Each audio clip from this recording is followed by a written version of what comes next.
By a bent line, by a straight line, by a crooked line. The Crooked Path, a podcast for modern cunning folk with Peter Paddon. My name is Peter Paddon, and tonight we're going to be taking a look at trance work. Now, my producer Christopher is not with us tonight, so we're going to keep things really basic. I'm not going to do the interstitial titles, the bits in between me blabbing. Keep it bare bones and simple, mainly because he's not here and he knows how to do all that. But we'll still have some interesting conversation for you, at least, hopefully. So, news tonight, there really isn't any. We had a great time in New Orleans. We had too much good food, but we also did a lot of walking to offset it, so I don't think this got any bigger. And that's really it for the news. So let's get back to talking about trances. And there's two big questions that people have when it comes to trance. The first one is, what is a trance? And the second one is, what do I do to make it easier? Because it's so damn hard. And 9 times out of 10, when that second question is being asked, it's because the person doesn't know the answer to the first question either. Because trance is actually a lot simpler and easier than most people realise. But the biggest mistake people make when they're trying to learn trance work is they try too hard at the beginning.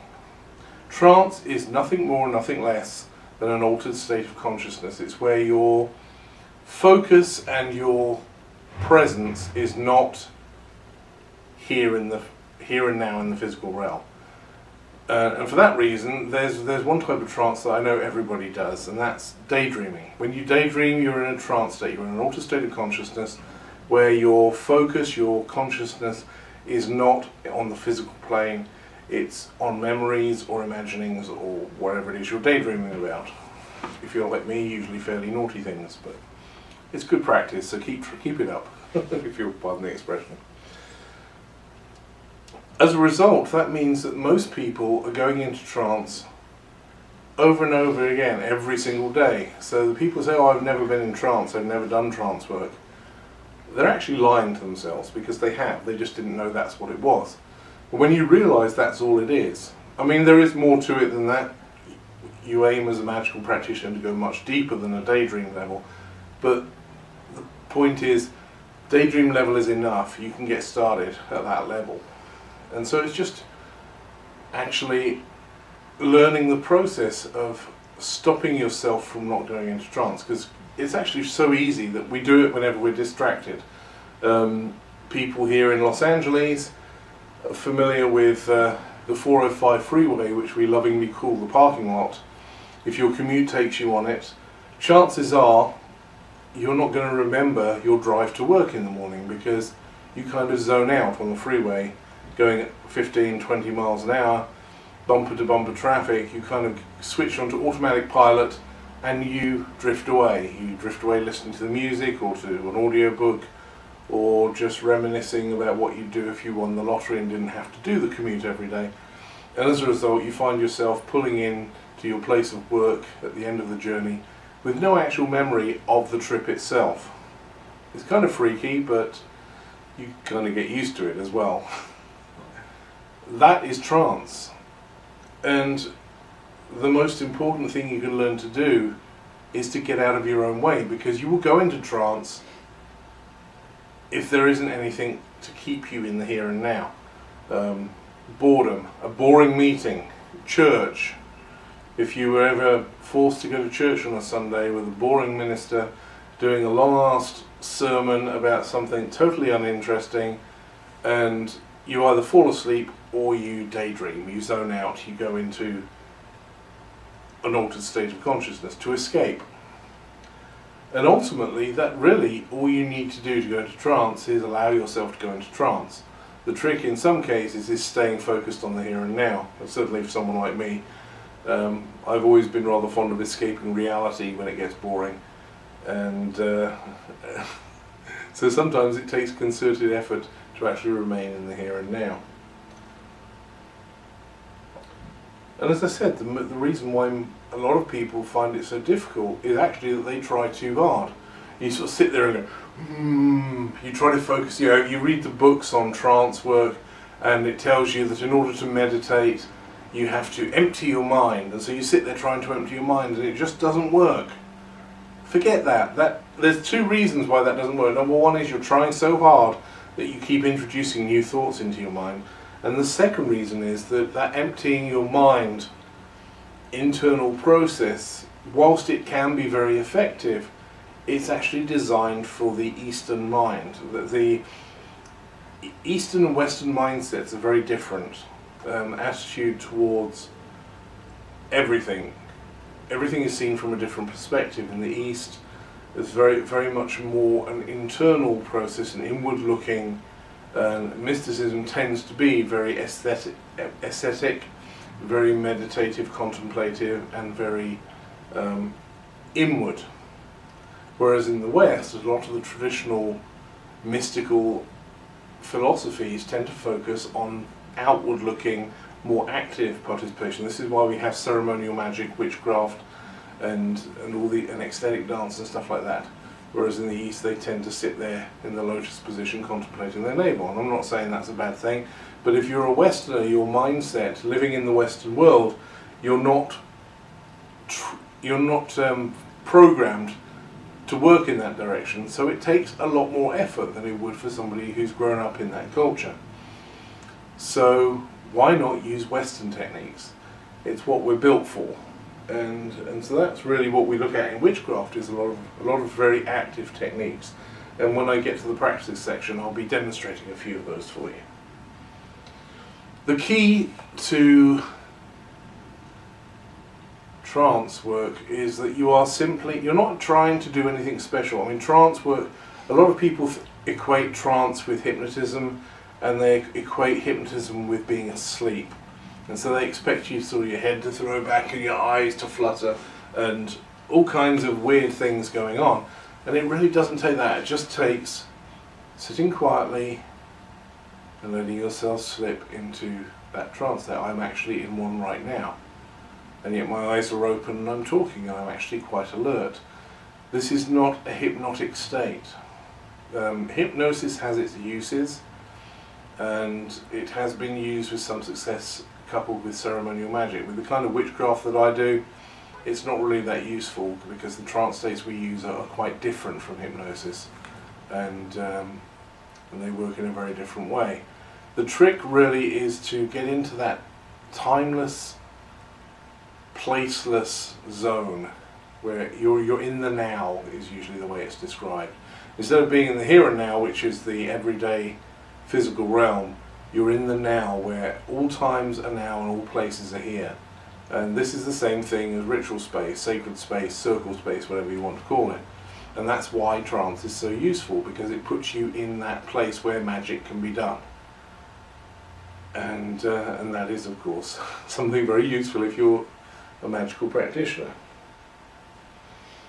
In fact, 99% of what we do as witches is done in a trance state in that sacred space. So it is very important, but at the same time it's also a lot easier than a lot of people realise. So what are some techniques for getting into trance? Simple techniques that don't involve a lot of practice and building up. Well, luckily there are some physical techniques, and the simplest one is rocking. And you can do this sitting or standing. We often do it because we don't generally sit down when we're doing workings in the coven, so we tend to do this standing up. But even sitting, you can just rock from side to side. And side to side seems to work better than forwards to backwards. I think it's because it has a bigger impact on your vision. When you move from side to side, the whole world moves. When you move from back and forward, there's much less apparent movement that you can see in the world. So side-to-side rocking is very good, especially if there's a rhythm or music or chanting that you can rock in time to, but even without that you can just rock. And if you ever attend a ritual with my people, you'll see a lot of them as the energy starts to build, they start to rock in tune with it, and it's just one of those things. So you can use rocking to induce a trance, and it tends to become habit forming to the point where if you enter a trance, you start rocking. And I've actually been using this technique since I was about 5 years old. My dad was disabled and very frustrated. He spoke 9 languages until a stroke took away his ability to speak at all, which left him very frustrated. It also took away his ability to focus on reading, and he was a voracious reader. I inherited that from him. And all he had left was his John Wayne movies. And he'd watch any John Wayne movie that came on the TV, no matter how many times he'd seen it. And I couldn't make any noise when he was watching television. And so I learned to play in silence, and I would sit cross-legged on the living room floor with my Action Man, my G.I. Joe, or my toy soldiers, and rather than actually playing with them and making noises, I'd just sit with them in my hand and play with them in my imagination. And I think that's, some would call that child abuse and cruelty, but it actually, for me, worked out because it left me with a very potent ability to both visualize and enter trance very easily. So that is a very simple thing, just rocking gently from side to side. What I like to do when I'm standing, and I'm not going to get up now because it involves messing with the camera, but I let all the motion be in the hips. So you sway from side to side. It's kind of like you're dancing, and even when you're sitting down, you can actually get some hip motion into it. But ultimately, just that sideways motion. I think it's what it does to what you're seeing in front of you that is the key, rather than the actual physical motion itself. It's the way the world seems to move in front of you that actually triggers the trance. Another very physical technique. Now I teach a technique to my students on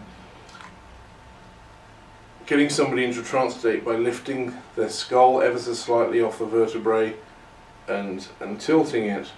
Now this is something you need to know what you're doing. You need to have a little understanding of massage and physiotherapy to make sure you don't do injury. Any chiropractor watching this will be cringing at me saying that, because it's something you don't want to do unless you've been trained to do it. But there's a way you can do it for yourself that is perfectly safe, and that's what I'm going to show you now. It helps if your feet are flat on the floor and you're sitting comfortably, and what you basically do is you lower your chin, move your whole head forward, lift your head, and then gently slide it backwards. What this does is it separates out the vertebrae and lifts a little bit of the weight of the skull off of the vertebrae, and that is enough to induce a trance state. Just a very gentle one, but all you need is the kickstart really. Once you've got the little bit of a trance going, you can then, by focusing on whatever the work is you want to do, you then sort of naturally go deeper. So it's a very good, very simple way of doing it. And if you download the recording of this, you can rewind it and watch me in slow-mo and do all the fancy stuff. I'm not going to do that here because I don't have Christopher at the board to do weird and wonderful things in that way. Two other very obvious physical ways of inducing trance are drumming and ecstatic dance. But I'm certainly not going to demonstrate ecstatic dance, and because of wanting to keep things basic tonight, I'm not going to go and get my drum either. But any rhythm, it doesn't, and there's a misconception that drumming for trance has to be slow, like a heartbeat. And that certainly does work, but any constant rhythm, and especially the resonance of the big drums, if you have a couple of drums of different timbre, it works even better. Anyone who's been to a drum circle knows what I'm talking about, because you can't help but trance out with the drums are going. And coupled with drums and music, frequently trance is achieved through ecstatic dance. And this is basically wild and unfettered movement of the body. It is, it's been used for millennia in every culture to induce trance. And if you can let go of your inhibitions enough to let go and truly dance ecstatically, without reservation, it is a very effective technique. If you're British, you may have a problem because we're all uptight, and we tend to dance like that, which is not so good for anything really. Then there are the internal techniques. Visualization is easier to do when you go into trance, and it's one of those two-way streets because you can get into trance through visualization. If you're focusing on a visualization technique, it will draw you into trance because you're trying to get the visualization muscles going, and they tend to pull you into the trance to enable the technique to work. Various hypnotic techniques, path workings, guided meditations, vision quests, and enchantment techniques will also help you induce trance. And in fact, anyone who's done my enchantment workshop or read my enchantment book, or I even did a podcast on enchantment at one point, you will be aware that one of the cool things about group work is that you go into a trance and you can actually pass the trance on. We call it contagion.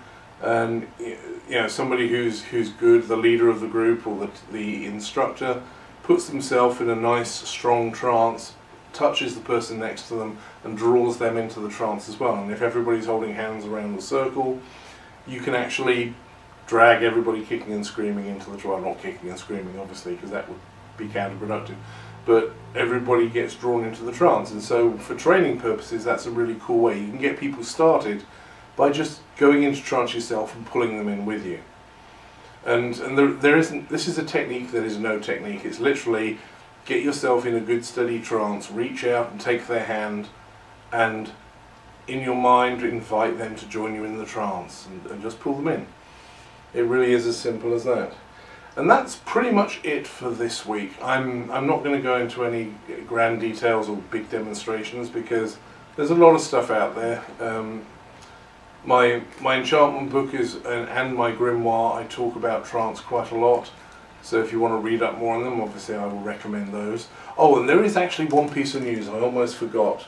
We recently published a novel, Bird of Paradise, under our new imprint, which is Excalibur. And it is a really good novel. I mean, I actually created the imprint so I could publish this because it doesn't really fit into the Pendraig line of books. But it is an awesome crime kidnapping story. It's set in the 70s with a rock and roll superstar, and it is absolutely beautiful and gorgeous. It has been vigorously adopted by the LGBT community. Hate Homophobia has it on their list of books worth reading, and it's actually up for a couple of awards as well. So I do recommend it. If you go to Amazon, look up Bird of Paradise rather, you'll find it's got a couple of really excellent reviews. People are really liking it, and I'm a fan. That's why I published it. So just wanted to let you know that. G.J. Paddon is the author, and the sequel is already underway, I'm told, so I'm looking forward to reading that too. So that is it for this week. I hope you enjoyed it. Hope you missed us. I will be retroactively creating last week's podcast. We won't be doing it as a live broadcast, but we will be putting it up for everyone once I've recorded it. And it'll basically be talking about American witchcraft, the different forms of truly American folk magic that's out there, and also looking at our trip to New Orleans for the Folk Magic Festival and the Pagan Podkin Supermoot, and telling you about our wonderful adventures in the French Quarter. So that's it for now. Thanks a lot for joining me, and I'll look forward to rabbiting on at you next time. Take care now. Bye-bye. Crooked Line. The Crooked Path, a podcast for modern cunning folk with Peter Paddon.